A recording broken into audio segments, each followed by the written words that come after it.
বারবার ভারতীয় জনতা party consistently বলছে এই পুরো প্রক্রিয়ায়, চাকরি বিক্রি প্রক্রিয়ার দায় একমাত্র তৃণমূল কংগ্রেসের, দায়ী মুখ্যমন্ত্রী মমতা বন্দ্যোপাধ্যায়। তাই সম্পূর্ণ দায়িত্ব মমতা বন্দ্যোপাধ্যায়। ফিরহাদ হাকিমকে বলবো মমতা বন্দ্যোপাধ্যায়কে সেই দায়িত্বের কথা স্মরণ করান।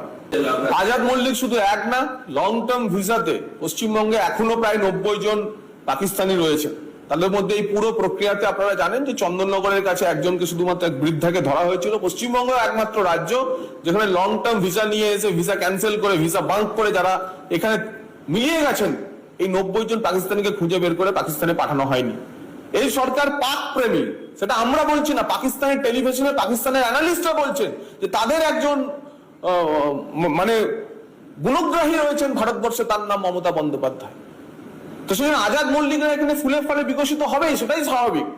আর এই আজাদ মল্লিকদের চিহ্নিত করার কাজ যেভাবে ইডি করেছে, যেভাবে এই মামলাটি মানি লন্ডারিং এর মামলায় ব্যবস্থা নেওয়া হয়েছে, ধীরে ধীরে এমন আরো আজাদ মল্লিক এবং আজাদ মল্লিকের মদতদাতারা চিহ্নিত হচ্ছে, তাদের বিরুদ্ধেও ব্যবস্থা নেওয়া হবে।